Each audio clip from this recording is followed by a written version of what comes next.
Caros telespectadores, sejam bem-vindos a mais uma edição do programa Mercado de Capitais. Este espaço onde nós encontramos-nos para discutir algum tema com relevância para este mercado que se pretende uma alternativa de financiamento para as empresas e para o Estado, assim como uma alternativa de aplicação financeira para os investidores. Hoje vamos receber nos nossos estúdios o Dr. Gilberto Correia. Na verdade, vou lhe chamar hoje de Gilberto Correia, porque não vem naquela qualidade a que todos estamos habituados a ver-lhe a intervir no espaço público. Recebemos hoje como investidor da Bolsa de Valores de Moçambique. Seja muito bem-vindo ao nosso programa. Muito obrigado. Em primeiro lugar, permita-me cumprimentar os telespectadores da televisão e agradecer a oportunidade de estar aqui neste programa para falar de um tema muito relevante para o desenvolvimento, quer do país, quer das finanças pessoais e corporativas e da economia de Moçambique.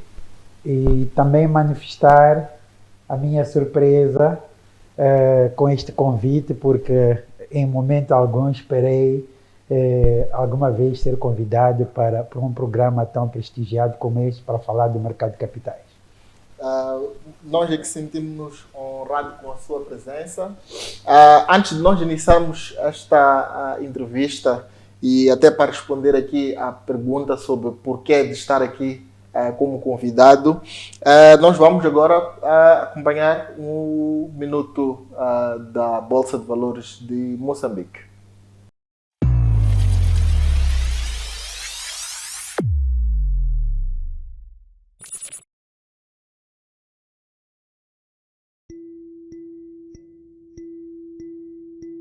Onde posso comprar ações e onde ficam guardadas? Compra ações no balcão de um banco perto de ti. As tuas ações ficam guardadas no banco. Podes ver o valor das ações no balcão do banco, nos meios de comunicação social e no website da Bolsa de Valores. Uma iniciativa da Bolsa de Valores de Moçambique.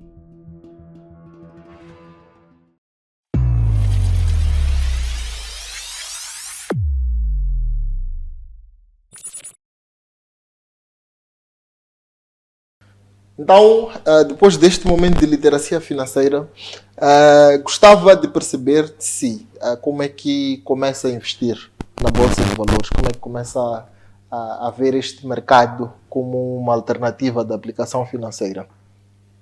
Bom, Gerson, há dois momentos. O primeiro momento foi um momento em que eu comecei a investir. E primeiro permita-me aqui fazer uma clarificação que eu acho importante para termos de educação financeira. Em regra, as pessoas não investem na bolsa. As pessoas investem em empresas ou em produtos cotados na bolsa, porque a bolsa é o mercado. Exato. Onde uns oferecem produtos. Eu costumo dizer que eu não invisto na bolsa, eu invisto em empresas cotadas na bolsa, porque o meu interesse está nela. E eu tenho dois momentos separados. Um momento em que comecei a investir numa empresa, e outro momento em que comecei a fazê-lo de forma intencional e já com um plano de investimentos.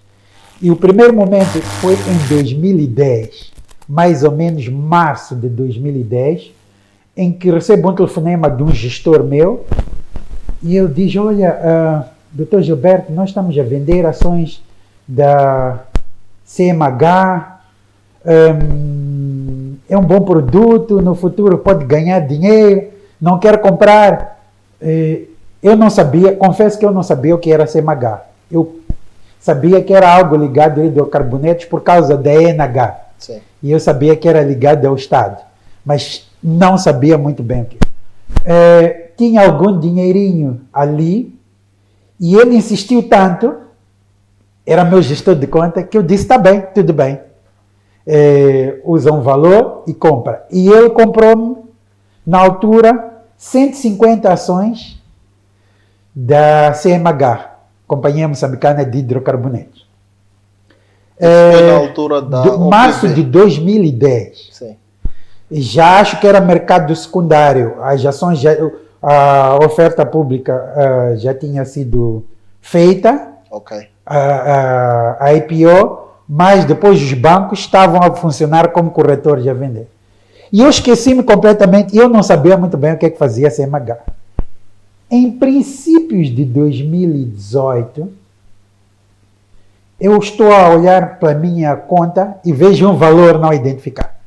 E esse valor era muito próximo daquele valor que eu tinha investido naquela altura, em 2010. 8 anos depois, eu não sabia o que era aquilo, liguei para o meu gestor, porque, olha, não houve engano, etc, etc. Doutor, já esqueceu? Disse, esqueci de quê? Doutor, não comprou umas ações em 2010, não sei o quê? Eu disse, sim.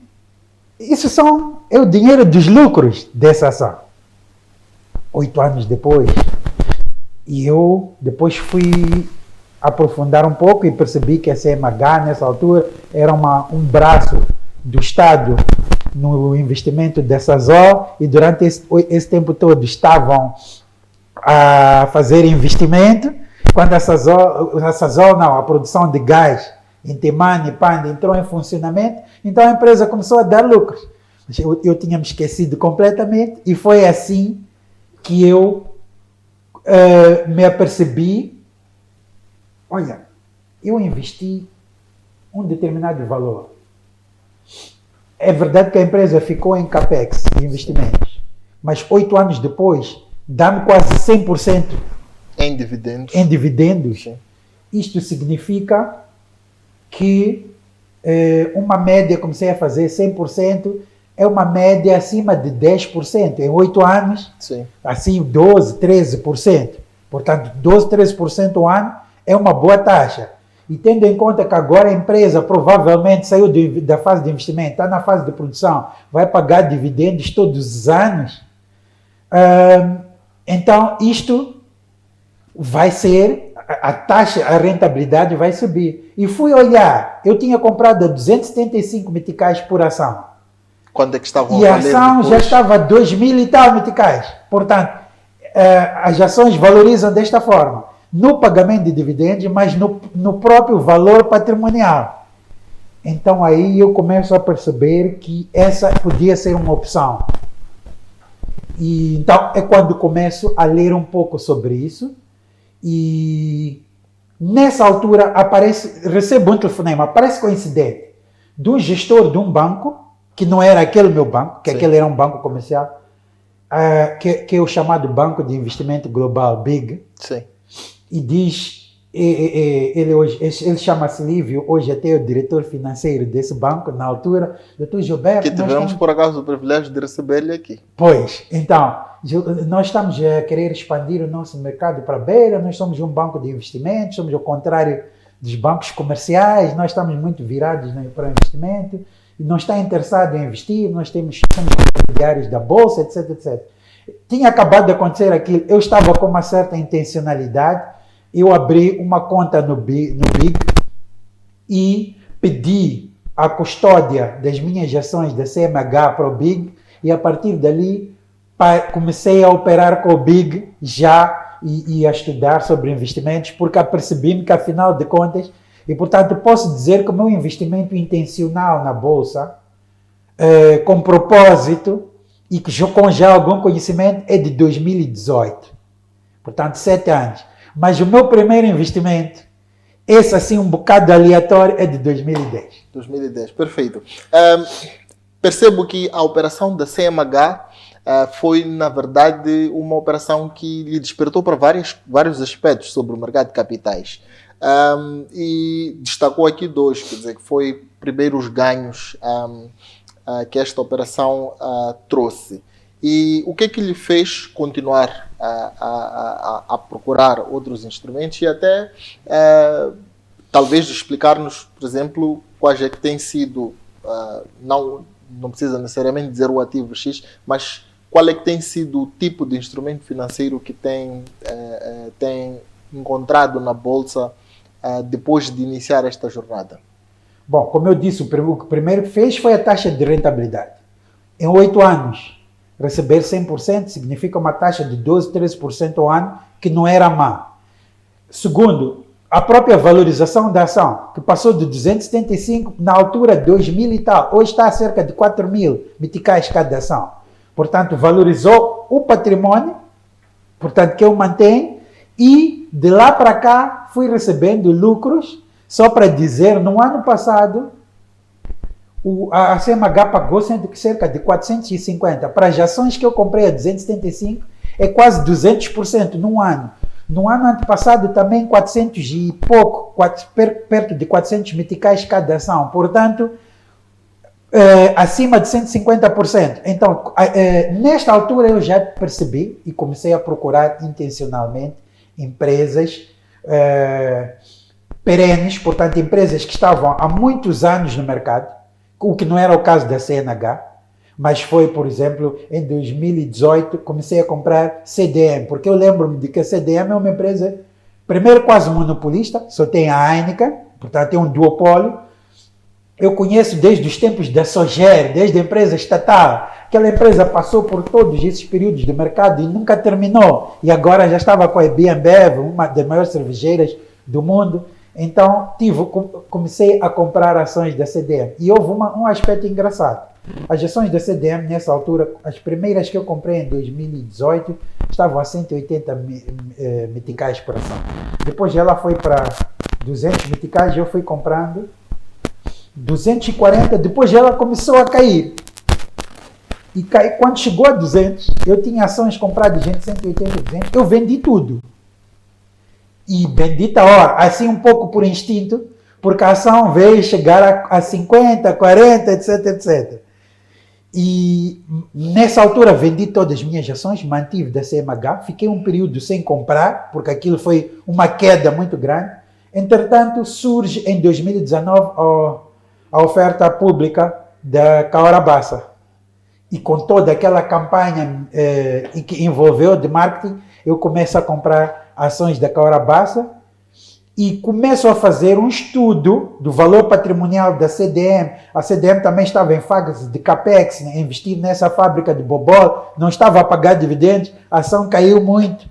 E eu disse, bom, pela minha análise, agora é que é a altura de comprar, porque o que eu tinha percebido e tinha cometido um erro de principiante, que é comprar na alta. Sim. Felizmente não vendi na baixa. Sim. Mas em regra... Havia um risco ali de se mantivesse por mais tempo. Eu matei o risco nessa Sim. venda, Sim.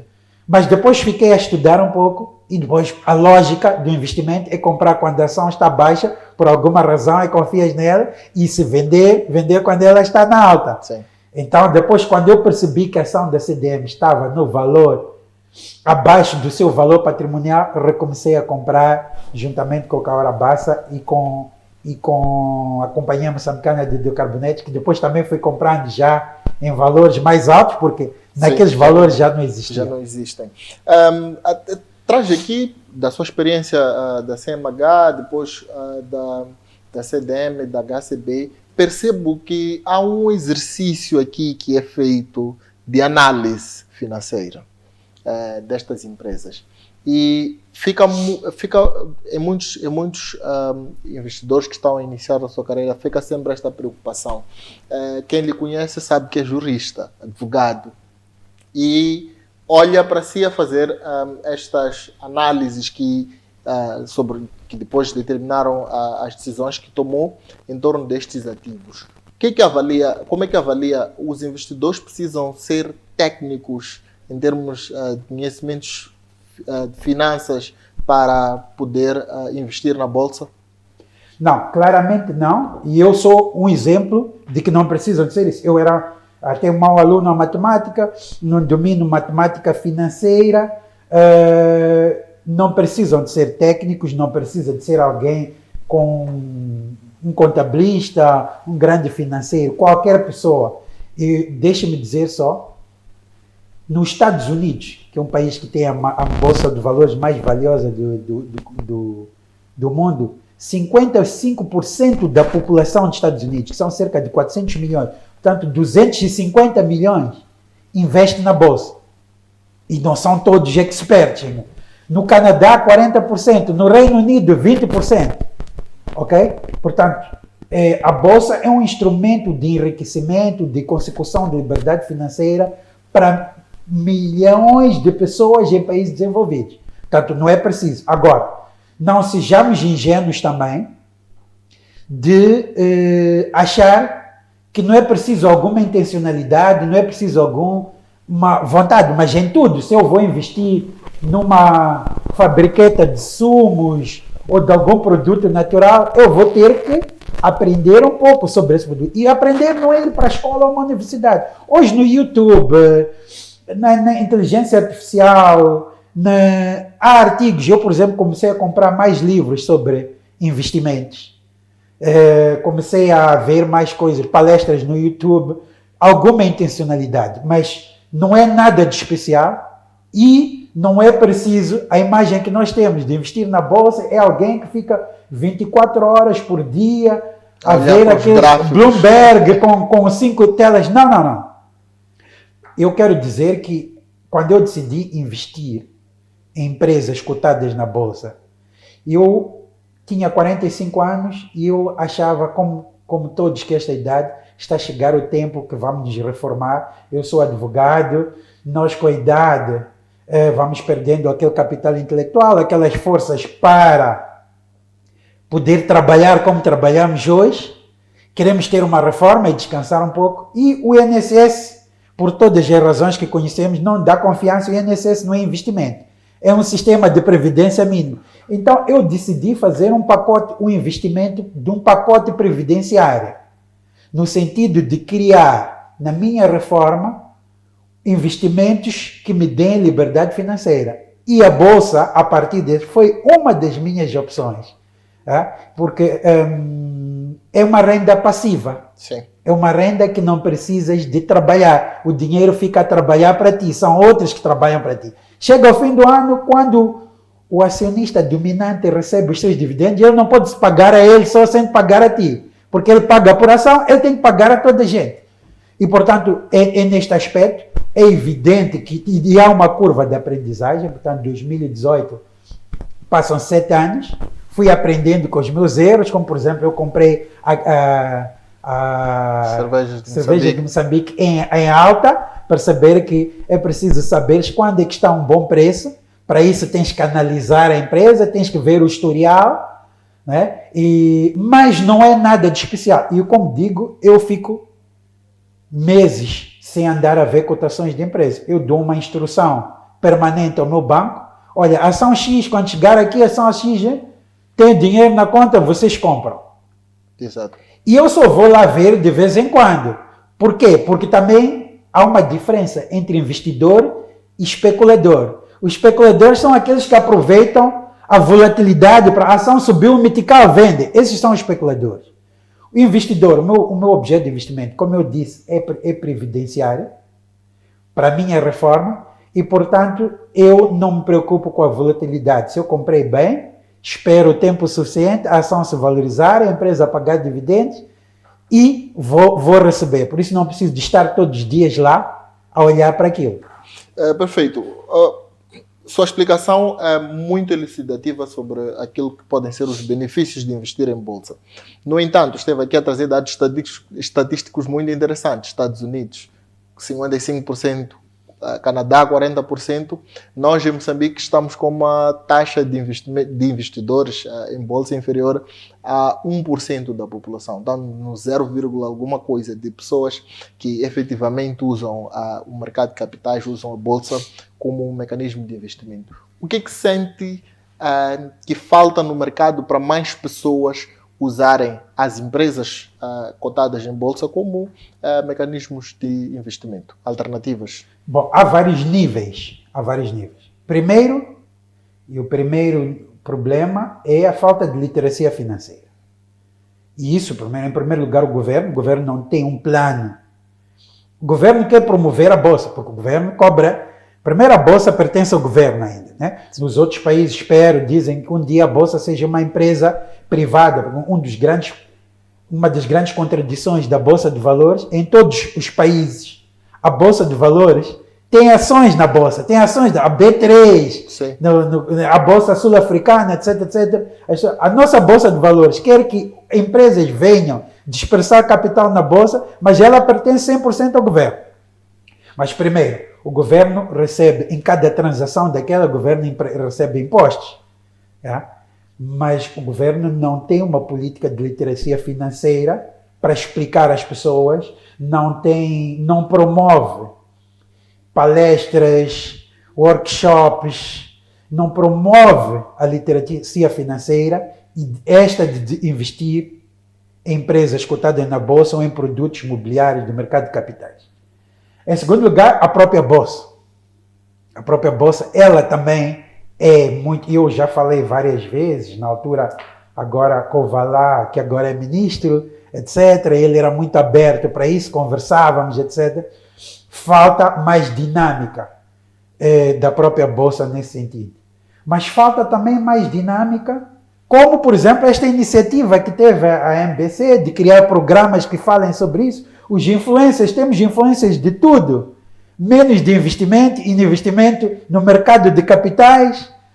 Não temos pessoas que ensinem sobre literacia financeira, sobre como atingir a liberdade financeira e, portanto, nessa área há grandes carências e grandes oportunidades também.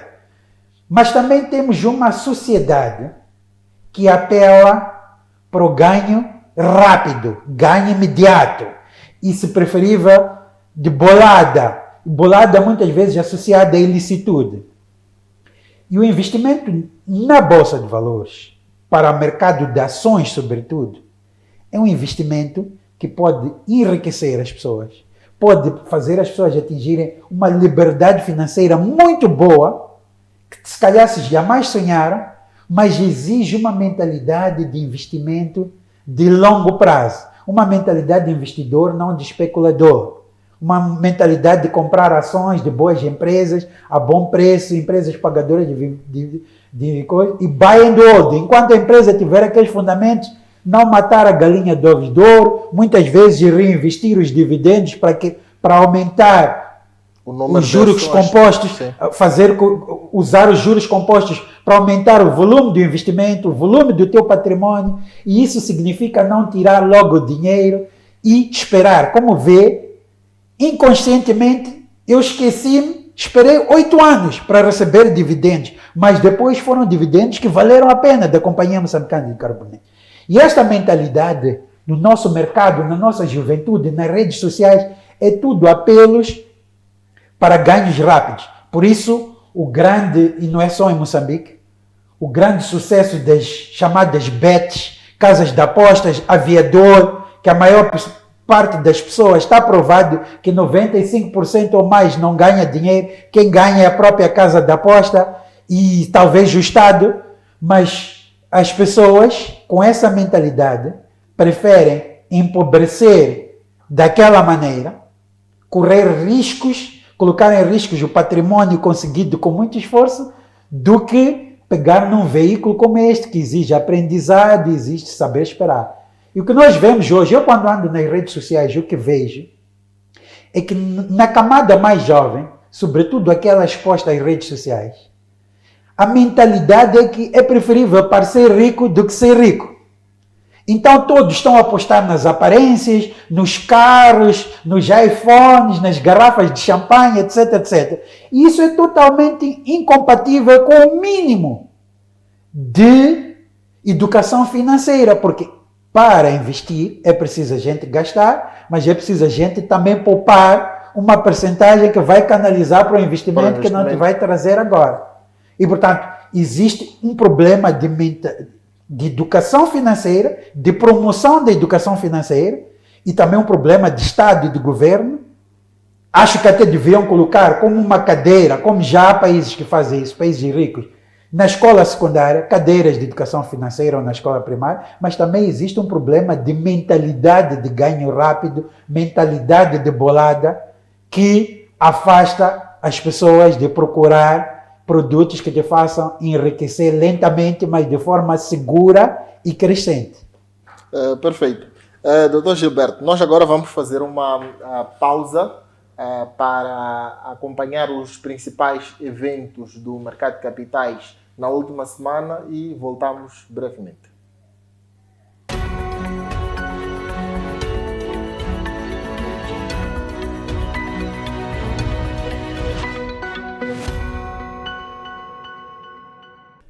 Passamos agora à análise dos principais eventos do mercado de capitais no período entre 23 de julho de 2025 a 29 de julho de 2025. Começamos pelas informações gerais do mercado. No período de análise, a Bolsa de Valores de Moçambique registrou um volume global de negociação de 188.751.694 meticais.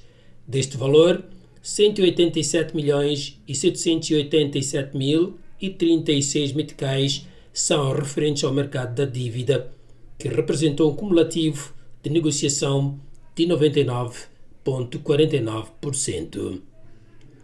O valor remanescente de 964.658 meticais são referentes às transações do mercado de ações, que representou um cumulativo de negociação de 99,49%.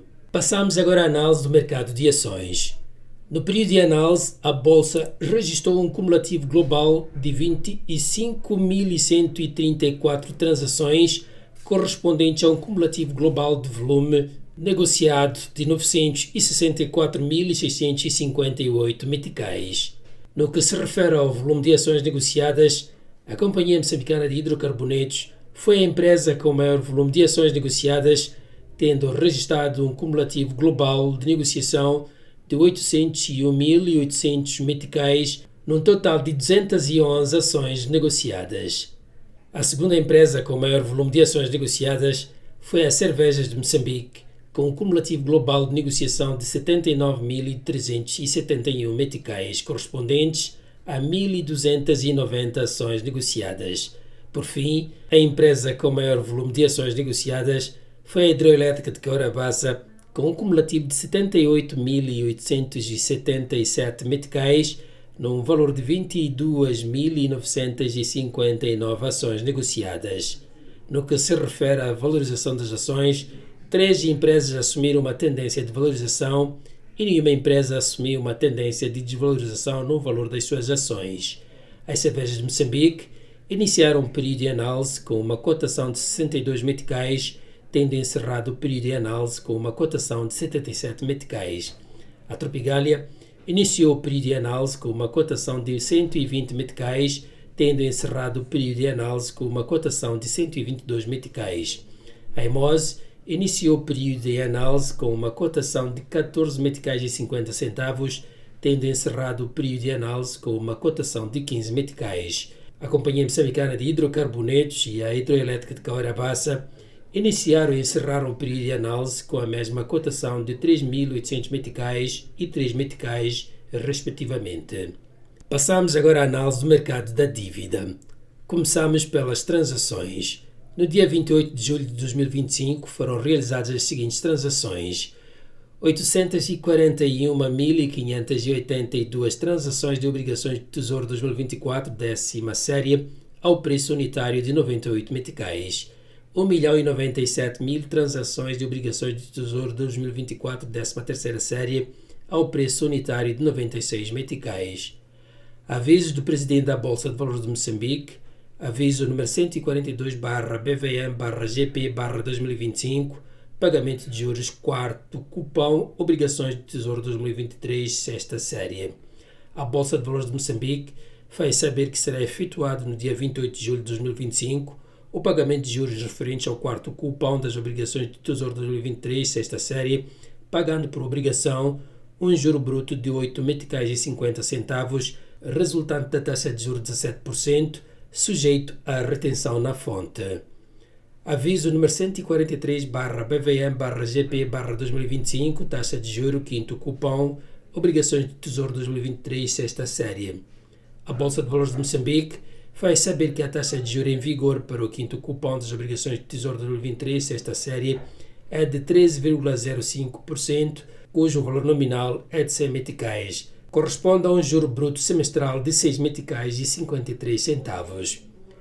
Aviso número 144/BVM/GP/2025, pagamento de juros do 13º cupom e reembolso parcial do capital, obrigações de Tesouro fornecedores 2019. A Bolsa de Valores de Moçambique faz saber que será efetuado no dia 30 de julho de 2025 o pagamento de juros referentes ao 13º cupom das obrigações de Tesouro Fornecedor 2019, pagando por obrigação um juro bruto de R$1,45, resultante da taxa de juros de 3,625%, sujeito à retenção na fonte. Simultaneamente, o Estado moçambicano, de acordo com a ficha técnica das obrigações de Tesouro Fornecedor 2019, procederá à amortização parcial do capital em dívida ao valor nominal de 100 meticais por cada um dos 17.989.382 títulos. Aviso número 145/BVM/GP/2025. Taxa de juros 14º cupom, obrigações de Tesouro Fornecedor 2019. A Bolsa de Valores de Moçambique faz saber que a taxa de juros em vigor para o 14º cupom das obrigações de Tesouro Fornecedor 2019 é de 3,8%, cujo valor nominal é de 70 meticais, corresponde a um juro bruto semestral de R$1,33. Comunicado das entidades emitentes. Bayport, obrigações Bayport 2021, segunda série, pagamento de juros, 8º cupom. Informa-se aos detentores de obrigações Bayport 2021, segunda série, e o público em geral que, de acordo com as condições de emissão, a Bayport S.A. efetuará o pagamento de juros do 8º cupom dos referidos títulos no dia 28 de julho de 2025, à taxa de juros de 18,30%. Mais se informa que a cada uma das 5 milhões de obrigações Bayport 2021, segunda série, cujo valor nominal unitário é de 100 meticais, corresponde a um juro bruto semestral de 9 meticais e 15 centavos. Obrigações Bayport 2021, segunda série, taxa de juros nono cupom. Informa-se aos detentores de obrigações Bayport 2021, segunda série, e o público em geral que, de acordo com as condições de emissão, a taxa de juros a vigorar no nono cupom é de 17,50%. Mas se informa que a cada uma das 5 milhões de obrigações Bayport 2021, segunda série, cujo valor nominal unitário é de 100 meticais, corresponde a um juro bruto semestral de 8 meticais e 75 centavos. Obrigações Bayport 2021, série 3. Obrigações Bayport 2021, série 3. Informa-se aos detentores das obrigações Bayport 2021, série 3 e ao público em geral que, de acordo com as condições de emissão, a Bayport Financial Service Moçambique S.A.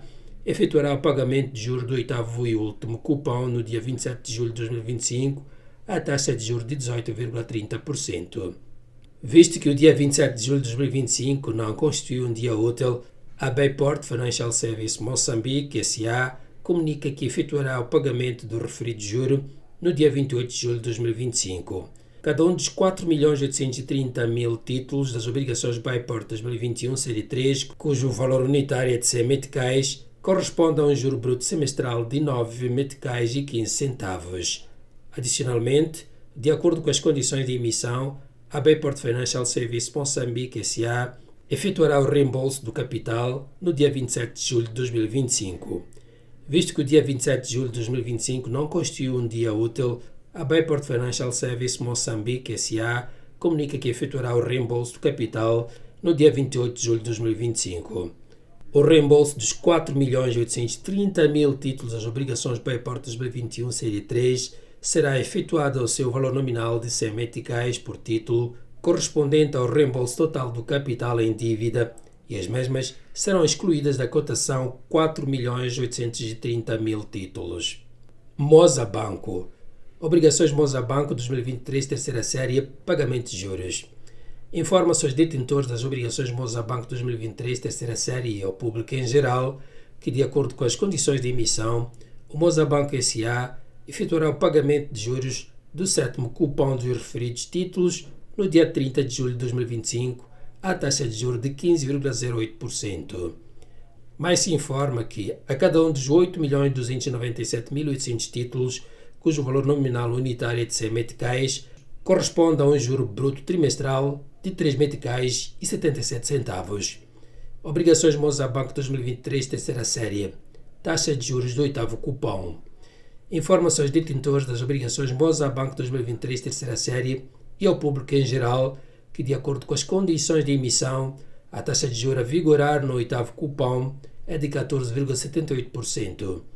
mas se informa que a cada um dos 8.297.800 títulos, cujo valor nominal unitário é de 100 meticais, corresponde a um juro bruto trimestral de 3 meticais e 69 centavos. Esta foi a análise do mercado de capitais no período entre 23 de julho de 2025 a 29 de julho de 2025.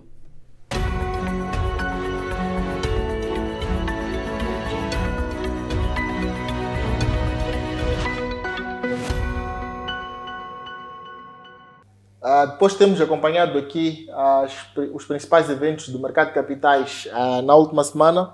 Voltamos hoje então para esta conversa. Estávamos a ter pontos muito interessantes na primeira parte e olhando um pouco, explicou aqui que está a investir numa perspectiva de assegurar que estes instrumentos nos quais tem feito aplicações possam assegurar a sua sobrevivência na reforma. Já não é sobrevivência. Se fosse sobrevivência, bastaria a segurança social. Sim. O seu bem-estar. Uma liberdade financeira e pronto. É basicamente isso. Sim. É mais que sobrevivência. Sim. Então, em termos de expectativas, podemos fazer aqui um rácio. Expectativas, grau de satisfação. Começando pelos ativos que nós temos disponíveis no mercado. Tem havido esta reclamação, ou seja, as pessoas às vezes até querem começar a investir, mas depois encontram lá poucas empresas. Na sua experiência, o mercado de capitais, a bolsa atualmente, tem lá empresas cotadas, seja no mercado de ações e no mercado de obrigações, que ofereçam instrumentos financeiros para todo o perfil de investidores? Não. Talvez para um perfil básico, inicial, de obrigações, bilhetes de tesouro, obrigações corporativas e obrigações do tesouro, portanto, do Estado, dívida do Estado, dívida de ações, dívida de empresas e ações. Mas ela é muito básica para um investidor mais sofisticado. Por exemplo, faltam produtos que não seriam muito difíceis de organizar em Moçambique. Por exemplo, os chamados FIIs, em inglês, que são os fundos de investimento imobiliário. Uma das formas que as pessoas investem aqui em Moçambique é comprar imóveis. Sim. Que é uma das formas de investimento passivo, mas imóvel dá muito trabalho. Se tens muitos imóveis, tens que criar uma estrutura profissional de manutenção, depois o inquilino que não paga, depois põe no tribunal, põe despejo. Hoje em dia, os investidores de imóveis já não compram casas, escritórios, armazéns, compram cotas dos fundos de investimento imobiliário. E o que é um fundo de investimento imobiliário? É um fundo de investimento que ela é que compra os imóveis ou constrói os imóveis. Existem fundos de investimento, por exemplo, de armazéns, de logística, de habitação, fundos mistos, de centros comerciais. Eles constroem centros comerciais ou compram centros comerciais. Vamos supor que tem... Não vamos falar de centros comerciais porque é pouco, mas, por exemplo, imóveis. Supor que compram um prédio, 2 prédios, etc, etc. E criam um fundo. E depois vendem cotas desses fundos na Bolsa de Valores. E as pessoas compram cotas do fundo. E o fundo, quando recebe as rendas, tira uma parte para manutenção e para reinvestimento e paga essas rendas mensalmente aos cotistas do fundo. Note que no Brasil há uma regra que diz que os fundos de investimento imobiliário são obrigados a repartir mensalmente 95% do seu rendimento, da sua receita. E tu tens como se fosse uma renda mensal. Sim. E o valor do fundo também sobe, o valor da cota também sobe, mas o fundo, e eles é que fazem a manutenção, eles é que fazem a gestão, tornam um investimento totalmente passivo. Chega ao fim do mês e tu vais receber o teu dinheiro. Existem as chamadas GTFs, que são fundos de índice, que são empresas, fundos que compram, por exemplo, aqui poderiam comprar CMH, CDM, IMOSE, HCB. O fundo é que compra. E depois o fundo vende cotas desse fundo. E quando recebe o dinheiro das empresas, ou reinveste uma parte, ou divide. Existem os chamados ETFs, que é Exchange Traded Funds. Existem as ETFs de acumulação, ou seja, tu tens uma cota, tu cobras cota, o valor sobe e tu, sempre que o fundo recebe os dividendos das empresas em que participa, ele reinveste comprando mais ações. Não divide. Se tu queres criar dividendos, vais fazendo por acumulação, tem vantagens fiscais que não pagas IRPS porque não estás a tirar o lucro, mas quando quiseres fazer dinheiro, crias os chamados dividendos sintéticos, que vendes uma parte da cota que tu tens, que provavelmente já está muito valorizado e faz isso. E há GTFs de distribuição que distribuem todos os anos os dividendos que têm. E aí, a maior dispersão de risco, porque mesmo que uma empresa tenha problemas, vá à falência, ETFs, por exemplo, a ETF do S&P 500. Sim.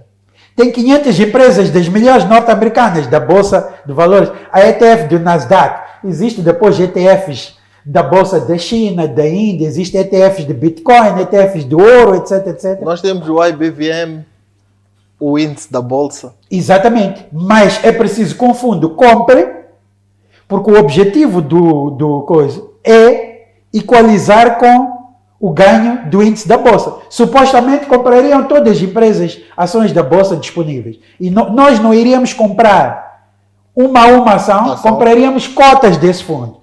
E, portanto, também há maior diversificação de risco. Yeah? E é uma gestão passiva. Há taxas muito mais baixas, porque isso não é preciso pagar grandes investidores, porque aquilo vai comprando numa percentagem. Muitas empresas, muitos fundos estrangeiros, até a inteligência artificial que gere isso, e portanto eles cobram-te cotas muito pequenas, diferente de um fundo de investimento ativo, onde tem que buscar os melhores crânios, pagar bem, etc, etc, e portanto as cotas são altas. Muitas vezes nem consegues atingir o índice da Bolsa com esses fundos de investimento. O que pagas ao fundo de taxas, mais o que pagas ao Estado de IRPS, etc. E existem outras coisas, outros produtos. Só estava a dar 2 exemplos, sim, que são perfeitamente possíveis de fazer em Moçambique e que respondem a um perfil de menor risco. Sim. Aqui eu não ia colocar esta questão de natureza fiscal, mas já que mencionou, eu sou aqui obrigado a colocar. Como investidor, mencionou aqui que, por exemplo, no caso dos fundos, há algumas situações de isenção do IRPS. E nós temos discutido aqui neste programa a questão da tributação no mercado de capitais. Tem umas taxas, primeiro diferenciadas, títulos de participação, títulos de dívida. E como é que sente que se poderia estimular o mercado no âmbito fiscal? Não, depende do Estado. O Estado acha que ao cobrar, o Estado cobra 20% para as empresas e 10% para os particulares, de IRPS. Mas se compra as obrigações de tesouros particulares também é 20%. Ou bilhetes de tesouro. O Estado, se quer atrair mais pessoas, o Estado ganha mais se incentivar. Há várias formas de incentivar. Por exemplo, no Brasil não se paga impostos sobre os dividendos, porque as empresas onde os investidores investem já pagam muitos impostos, e impostos são altos. Em Moçambique também não se paga, mas não diria que pode não se pagar. Mas o que é que vale ter 10% ou 20% de menos de 1%, ou ter 5% ou 2% de 40%, 30%? Tem que haver um incentivo. Eu acho que são muito altos, até porque as próprias empresas já pagam, e o que nós estamos a investir é em empresas. As empresas já pagam dividendos muito altos, e portanto, se o Estado quiser atrair, pode fazer isso. Mas o que eu dizia não é que há isenção. Por exemplo, nas ações também, nós todos temos ações pagadoras de dividendos, mas não temos ações que não pagam dividendos. Por exemplo, um dos maiores fundos de ações do mundo, que é que levou Warren Buffett ao homem dos mais ricos do mundo, que é Berkshire Hathaway, e que todos que investiram, só para dar um exemplo, quem investiu com Warren Buffett há 50 anos na Berkshire Hathaway, 30 mil dólares, teria hoje, se não tivesse vendido, 3 bilhões de dólares de valorização de capital. Mas a Berkshire Hathaway, as ações da Berkshire Hathaway, eles não pagam dividendos, eles reinvestem tudo. Okay. Eles são como um fundo que compra ações da Coca-Cola, American Express, reinvestem tudo. Então, isso é mais eficiente para os investidores de longo prazo, porque sempre que a empresa te paga dividendo de distribuição, tu vais pagar necessariamente o imposto ao Estado. Mas se tu não queres tirar o dividendo agora e quando queres reinvestir, tu estás a pagar os 10% e vai reinvestir aquilo. Agora, se a empresa faz esse reinvestimento, não há rendimento direto, porque a valorização são poucos regimes fiscais no mundo que cobram a valorização da ação por si como um ganho no teu patrimônio. Acho que são 3 ou 4 países no mundo. Então, se eu quero tirar só daqui a 10 anos, eu prefiro investir numa ação que não é pagadora de investimento, numa ação de reinvestimento. E, portanto, ela aumenta a sua robustez. Aumenta a sua robustez. Está. Nós também não temos isso e, portanto, há pouca eficiência fiscal. Por exemplo, eu, que estou a reinvestir os meus dividendos. Eu, para reinvestir, tenho que pagar os 10% ao Estado e perco esse valor parte do capital para depois reinvestir, porque eu não quero usar. Então, só quem queria é usar. E essa também é a falta, mesmo nas ações que há, todas são ações de distribuição, não são ações de concentração, e, portanto, são pouco eficientes para o investidor de longo prazo. Passamos então aqui para o segundo aspecto, nesta análise, expectativas, grau de satisfação. E o segundo item que é muito discutido é a questão da acessibilidade. Como é que olha, qual é a avaliação que faz em termos de mecanismos pelos quais os investidores podem aceder aos produtos e serviços do mercado de capitais? É muito fraca, porque os bancos comerciais, por exemplo, acho que quase todos os bancos têm o papel de corretores na bolsa. Mas, por exemplo, esse banco, onde eu comprei as minhas ações de SEMA, durante 8 anos deixou-me completamente no escuro. Eu é que tive que identificar que tinha um dinheiro que eu não sabia de onde vinha e ligar para eles para dizer de que dinheiro é esse. Isso não pode ser um papel de corretor. E é isso que fazem. E só promoveram, durante 8 anos, só promoveram aquela ação naquele dia, por acaso, da CMH. Nunca vieram me dar informação. Então, o que mudou para mim foi o BIG. Por ser um banco de investimento, por ser, que no caso é um corretor, mas que eles te mandam todos os dias os preços, as ações, mandam-te informação sobre os dividendos, avisam que vão às Assembleias Gerais e fazem uma nota onde dizem quais são os pontos fortes, pontos fracos, ameaças, etc. Fazem mensalmente análise de mercado, etc. Tu tens muito mais informação. Não é a nível de top, como nos países, mas e isso permitiu-me ser mais ativo, ter mais conhecimento. Eles também fazem estudos e partilham conhecimento e permitiu-me investir com maior intencionalidade. Se eu tivesse continuado no banco onde eu comecei, por isso que digo, houve um momento, provavelmente hoje não seria investidor, uma vez que os bancos comerciais, quando vão para a bolsa, eles são corretores, mas eles também são investidores. Por quê? Porque eles compram cerca de 30% em obrigações do Tesouro, dívida de Estado, que tem um risco pequeno, porque é o risco de falência do Estado, o risco soberano, e até não disponibilizam muito dinheiro para o mercado, porque tem aquele conforto da dívida de Estado.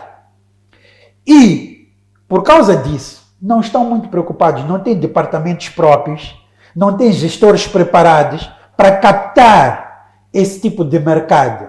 Então, é muito difícil. Sei que já há pelo menos mais 2 corretores independentes agora, mas só aqui na cidade de Maputo. Eu, por exemplo, vivo na Beira, não há divulgação para esses sítios e, portanto, as pessoas, quando compram de forma ocasional, promovida por um banco comercial que depois não liga nenhuma a isso, não tem gente especializada, não fornece informação e, portanto, é preciso também que o órgão regulador, que é a Bolsa de Valores de Moçambique, comece a exigir mais e a penalizar os corretores que não fazem o seu trabalho. E o que é a maior parte dos bancos comerciais que estão aqui. Portanto, comece a penalizar e exigir mais.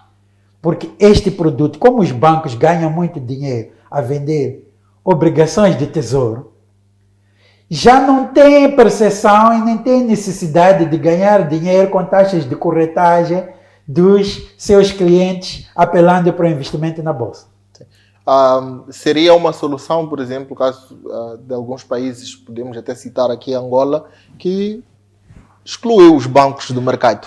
Se calhar, ou então, só bancos, como temos, por exemplo, o BIG e outros, eu creio que se houver maior exigência, os grandes bancos, os bancos podem se organizar e criar departamentos especializados que cumprirem certos requisitos. E depois, a própria Bolsa de Valores. Nos outros países, a Bolsa de Valores vende software que cobra para a pessoa fazer investimento direto. Hoje em dia não é preciso esperar por um corretor mecânico ou mecanizado. Software que te diz, diz como está o teu patrimônio na bolsa, quais são as percentagens, informação, os preços, com todos os gráficos. E a pessoa compra, aquilo é uma app, compra, paga a bolsa, paga como qualquer outra app, uma mensalidade, e a pessoa investe diretamente. E aquela app vai ajudar a fazer isso. Por que a bolsa não faz? Por que isto está à espera? Em pleno século XXI, está à espera só dos grandes bancos darem prioridade a isso. Portanto, há também falta de iniciativa da bolsa de se digitalizar e ir procurar as pessoas. E eu posso estar em Mandimba e ser um investidor se eu tenho app e internet. E já se provou possível. Em toda a parte do mundo é possível. É possível isso. O chamado home broker. O home broker é um broker digital. Né? Que tu aluga. Mas não só. Nesta operação da HCB, recentemente, várias pessoas conseguiram fazer investimentos estando à distância. Até houve... Eu fiz pelo banco, portanto, fiz pelo meio. Mas o que custa a bolsa criar um home broker para investidores individuais e para institucionais? E que alguém paga, como pagamos qualquer outro programa que temos de uma app que usemos e que nos seja útil e que as pessoas possam fazer isso. Talvez assim vamos conseguir massificar e diversificar e podem lá incluir informação financeira, podem incluir também para ampliar o conhecimento sobre o investimento em mercado de capitais. Ok. E passando aqui para a terceira questão, um dos terceiros elementos podemos usar para avaliar também expectativas, grau de satisfação, e que seria a capacidade de conversão destes ativos em dinheiro. Por exemplo, eu investi, comprei obrigações, preciso usar o dinheiro e tenho que me desfazer dos ativos. Como é que avalia o mercado? O mercado tem permitido estas operações? Sim. Eu na Bolsa de Valores de Moçambique já investi em obrigações de tesouros, título de tesouro, obrigações corporativas de empresas e ações. Quando eu quis vender obrigações porque tinha alguma necessidade ou algum outro investimento mais rentável, eu consegui vender, porque aquilo é um título, em princípio, o teu corretor vai vender, porque vamos supor que tu compras uma obrigação corporativa de 3 anos, vamos tomar uma taxa de 18%. As taxas estão a baixar, mas aquela rentabilidade está fixada por 3 anos. Eu estou a correr o risco de insolvência daquela empresa durante 3 anos. Mas se eu 6 meses antes quiser vender, as pessoas menos afetas ao risco terão tendência de comprar porque são curto período e vão ganhar 18% ao ano, portanto vão ganhar 9% durante 6 meses. Então, há de haver gente que vai querer comprar logo e realizar. Agora, nas obrigações, porque o meu pacote de ações como é previdenciário, eu sou um investidor buy and hold. Então, se eu comprei uma boa empresa, pagadora de dividendos, que tendencial a bom preço, portanto tendencialmente vai valer, eu não quero vender, eu não vou matar a galinha de ovos de ouro. Já? Então eu não vendo. A única vez que vendi foram as ações da CDN, porque comprei mal na alta quando percebi que elas iam cair. Esta foi a única vez. Nesses 7 anos eu compro e guardo. É por isso que eu digo que isto é um negócio de longo prazo, é um investimento de longo prazo. As empresas estão a pagar dividendos. A galinha está a pôr os ovos de ouro. Tu, em vez de consumir os ovos e esperar que ela vá pondo, vais matar a galinha. Conhece a história da ganância, né? Da galinha de ovos de ouro? Explica um pouco. Então, a capacidade de obter liquidez com ações depende do período, porque as ações têm volatilidade, né? Sobem, descem, dependendo da percepção do mercado, como é que o mercado analisa sentimentalmente, às vezes erradamente, as empresas. Então, não deves investir em ações dinheiro que vais precisar amanhã. Em ações, deves investir poupanças que sabes que não vais precisar dentro de 1 ano, de 2 anos, de 3 anos. Se não, investe em obrigações, em bilhetes de tesouro de curto prazo, faz outros investimentos. Então, eu não sei muito bem qual é a liquidez que ações dão, porque o meu perfil de investimento é buy and hold. Então, aí, não, em regra, se eu comprei bem, é uma boa empresa, é um bom preço, eu não vou vender. Sim, mas eu gostava de colocar uma questão neste aspecto, porque discute-se muito até o perfil dos investidores moçambicanos. E é exatamente no fato de muitos comprarem, manterem a carteira e não negociarem. No entanto, durante aquele período a empresa vai assumindo essas flutuações que às vezes representam uma oportunidade. Por exemplo, há uns picos de subida de cotação que não são muito comuns, que podem representar oportunidades que depois nós vemos no mercado e depois cai. E que pode representar uma oportunidade para comprar de novo quando aquele pico. Não estarão os investidores conservadores, buy and hold, a de certa forma congelar a liquidez do mercado? Não, porque o mercado tem que haver mais ações no mercado, tem que haver mais empresas a irem se financiar no mercado. Agora, não estão a congelar porque eles têm um perfil de investimento. Gerson, quando a ação cai, esses investidores vão lá comprar, não é? Porque percebem que a ação é boa, que a empresa é boa, há uma qualquer percepção do mercado, ou uma notícia que abalou, as pessoas ficaram com medo. Os investidores, buy and hold, eles compram quando a ação está baixa, porque eles conhecem o real valor da ação. É o momento que eles vão à compra. Mas por que vão vender? Só para agitar a bolsa? Como eu disse, eu não invisto em bolsa, eu invisto em empresas. Eu não vou matar a galinha de ovos de ouro. Se a empresa está a pagar dividendos, ou está a aumentar o seu valor patrimonial, está a investir, a empresa está a se tornar maior, e se eu sou um microdono dessa empresa, as minhas ações vão valer mais no futuro.